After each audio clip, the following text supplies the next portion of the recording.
I talk publicly about spectrum issues all of the time, um, but I can't think of another time when literally everybody in the room knew more about spectrum than I did. It reminds me of when, with no background at all, I was appointed chief of the Office of International Affairs at the FCC. Our chief engineer at the time was a fellow named Damon Ladson. And the first day I was there, he came into my office to see what I needed him to do. And I asked him to pull out the whiteboard and draw me a radio wave. I didn't think eyes could roll back in someone's head quite so far. So if you feel your eyes rolling today, it's okay. I've been there before. It was, in fact, hard for me to think about what I should say to folks who know as much about spectrum as you all do. But it occurred to me that maybe you were not reading NTIA's blog posts or watching for our public notices. And thus, I might be able to tell you a little bit about our national spectrum strategy that you did not already know. So beginning in March, we began the process of developing a national spectrum strategy. Now, you might reasonably ask, why now? So I figure you all probably know better than anyone else that the demand for spectrum access literally grows daily. Whether it's 5G and eventually 6G networks, or satellite mega constellations, or wireless broadband to the home, or advanced manufacturing, or wireless power transfer, or moon missions, or command and control in the South Pacific. Look, the list is endless, and it's always growing. So we came to the conclusion, we need a strategy, a thoughtful path forward to make sure that our nation provides sufficient spectrum for both current and future needs of both the private sector and the public sector. We didn't think we could get there just by accident or just by stumbling along. So we kicked off a public process. We issued a request for comments. We received more than 130 responses, which was more than double, I think, what we were actually expecting. We also held 2 public listening sessions, one in Washington, D.C., one at the University of Notre Dame, and I actually got to see the football stadium, and that was totally worth the trip. We also had 2 tribal consultations. We also held a closed listening session with federal agencies, and we received written comments from the federal agencies, and we are now meeting with them on a weekly basis. We're still also in the process of holding one-on-one meetings about the strategy with anyone who wants to speak with us, and we're also accepting supplemental filing. So if there's something you want to tell us, we're still open and we're still listening, so just let us know. What we did in the RFC was to seek public comment on what we thought would end up being the 3 pillars of our national strategy. The first is to provide a pipeline of spectrum bands that deserve in-depth study to see whether they can be available for more intensive use. And at the end of this, when we finish our strategy, we will identify at least 1,500 megahertz of spectrum that can be studied in the near term. We will also identify other bands that might be available for more intensive use by both the private sector and the public sector further down the road. So the 1,500 megahertz goal is really just for study in the next couple of years, but we don't intend to say, oh, we have a 2-year plan and we're stopping. We're looking at 2 years, 3 years, 5 years, 10 years out. The second pillar focused on the spectrum planning process. How can we better ensure open, productive, consistent, data-driven discussion among the federal agencies and between the private sector and the public sector? Better spectrum planning requires better engagement than we have today. even though I have to say it's better than it has been in the recent past. The third pillar focused on how technology, current or future, might be useful in providing for more intensive spectrum use.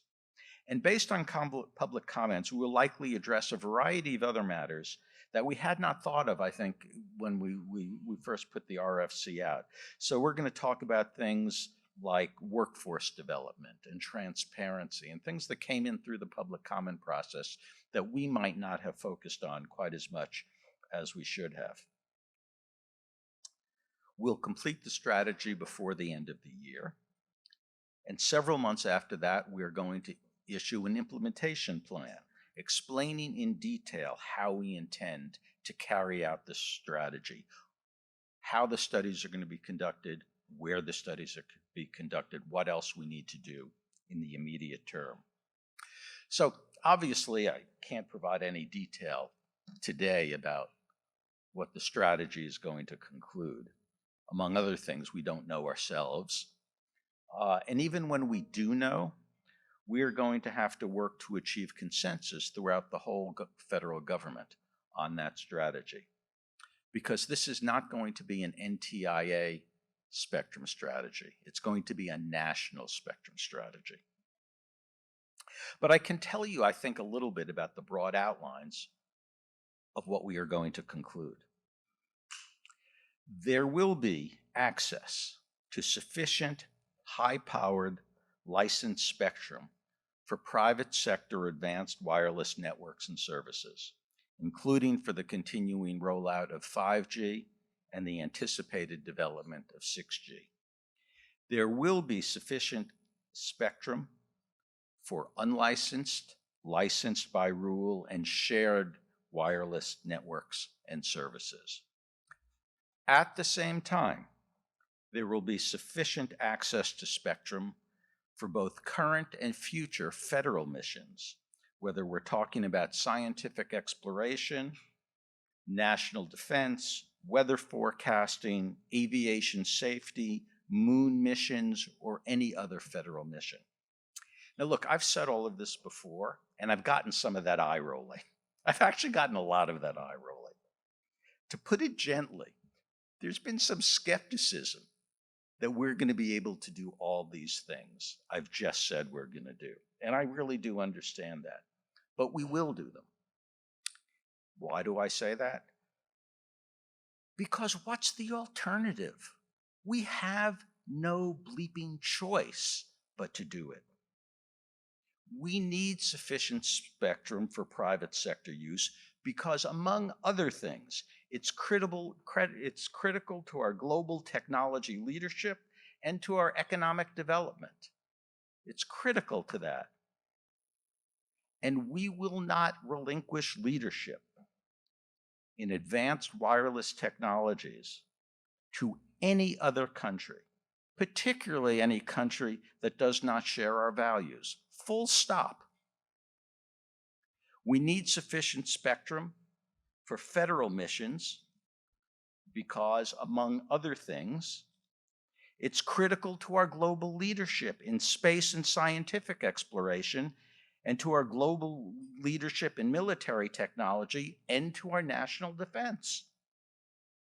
We will not relinquish our leadership position in scientific or military technology to any other country, and we sure as hell are not going to compromise our national defense. Full stop. So we will do it all. And why? Because we have to do it all. So I'm sure you know way more about the details of this stuff than I do.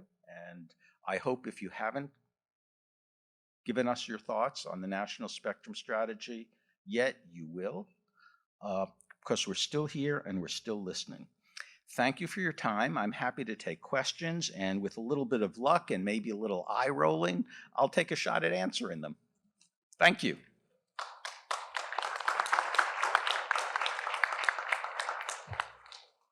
Thank you for your presentation. Really enjoyed it. Just curious if we would envision a time when we actually have too much spectrum, or I mean, more than enough spectrum. It's Because we're constantly saying there's not enough. We're using more and So more. but just Yeah. to be clear, I never say we don't have enough spectrum, or I try not to. What I Okay. try to say is that we don't have enough access. And the reason is that every place I go, people talk about spectrum like it's a thing, right? Mhm. You know, they analogize it to real estate all the time. And I think all of us are guilty of doing that because it's just so easy to say it that way. This spectrum is beachfront. What we're really talking about, of course, is just the ability to send a radio wave at a particular frequency. And the better science you have, the more of those waves you can send in adjacent bands and stuff like that.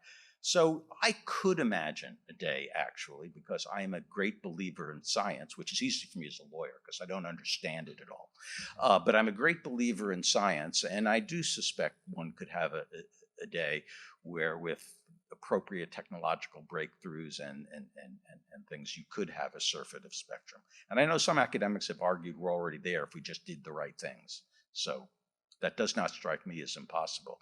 But like I said, I'm a lawyer. What do I know about that? Thank you. Thank you. Hi, Renee Leduc with Narayan Strategy. Wanted to ask you a bit more about the submissions that you did get, Sure. particularly both the in-person sort of comments as well as the written comments. Wanted to ask you a bit about what is the distribution of those comments in terms of the sectors, in terms So of in terms of I'm the not in sure I terms of the can give you the diversity. exact distribution, but we knew we were going to hear from the usual suspects. And so we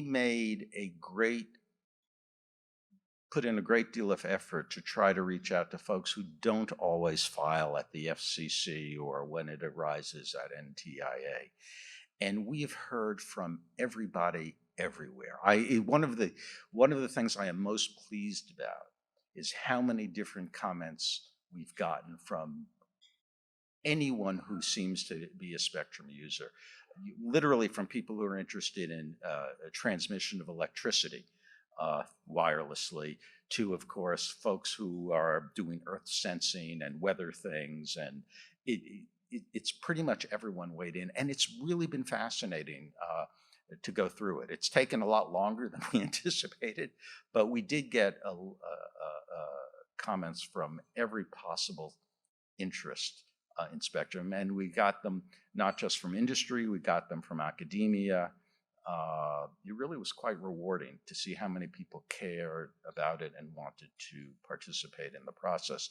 And of course, one of the reasons we went and did a listening session at Notre Dame was precisely to reach out to the academic community. So because we hear from the DC community all the time, it's easier to find us. So we went out there, and we also had a band manager for South Bend, Indiana, come and speak to us at that listening session. So the process of reaching out actually worked.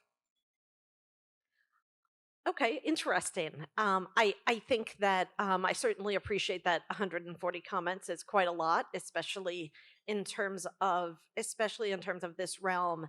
However, though, I did want to say that there was only one public speaker. There was only one public speaker that actually came from the science community writ large.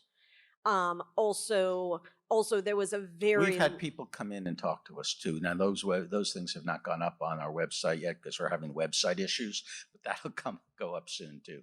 Okay. And basically, is there going to be a formalized process that is actually detailed on the web as to how to be able to access those sort of one-on-one meetings? I know that It's going to all. I know that you are saying it. However, by you saying it, it makes those people who are comfortable doing those sorts of things do it. I'm thinking more in terms of a wider range of basically individuals who might not feel comfortable reaching out to you personally. I maybe lost the question, but so we have on our website, and we also put in a blog, which is also on the website, how to reach out to us to request a one-on-one meeting, either in person or virtually. If you haven't seen it, try the blog first. The website goes up and down, but it should be above my pay grade fixing the website. I apologize for that. But it should be easy for folks to reach out to us. And actually, the answer is you send an email to nssmeetings@ntia.gov. Not very complicated. And then we're asking, and we will put online all of the meetings we've had, and we're asking anyone who meets with us to give us a summary of what they've told us in the meeting so we can put that online, because we want this process to be very transparent. Did I finally get the right answer to your question? Okay. Any other questions? One that's in our queue was, and this was answered also by House, we had the House Energy and Commerce Committee here yesterday, and also by the FCC, was we're looking hard at, is there monies being contemplated being made available for federal test beds for almost any type of interference issue you could think of?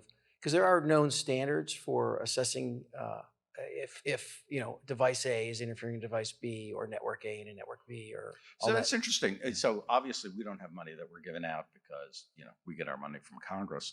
And I actually don't think I've seen many comments talking about the need to spend money for this. And if folks want to file something, like I said, it's not too late. So I don't think I've seen any discussion in anything I've read so far suggesting that. I would like, though, as long as I'm standing here, to put in a plug for ITS, which is NTIA's lab, which does test beds and all other kinds of really brilliant work in this space. And they are open to taking work from outside parties, right? They do work that we give them. They do work for federal agencies, but they also work for folks in the private sector when asked to do so. And there's nobody better than they are. Right. Another question was in the queue had to do with ESG, which is, I don't know if it's come into the telecom space where you're standing. It's in the telecom space writ large. For those who aren't aware, ESG is environmental social governance rules that the Securities Exchange Commission proposed, about 800 pages of rules a year ago April. And in it, there is a subset of, if a entity is helping or potentially harming the environment, or local stakeholders helping or harming potential local stakeholders. And there's a subset of discussion on the use of technology, and again, is it helping or harming? And of course, how does that drill down to a national? Well, I do know a lot of people in their comments have talked about how sufficient spectrum for advanced technologies would help with sustainability. That actually is a thread that goes through a whole bunch of comments we've had. Okay. But I'm not talking about SEC rules up here. I'm just telling you that. Yeah, okay, fair enough. Because I'm going to do many things. I'm not going to commit legal malpractice in front of a whole room of people. Fair enough. Do we have any other questions for Scott? Well, thank you all. I really appreciate it, and I hope I didn't make your eyes roll too much. Well, very, very, very appreciated.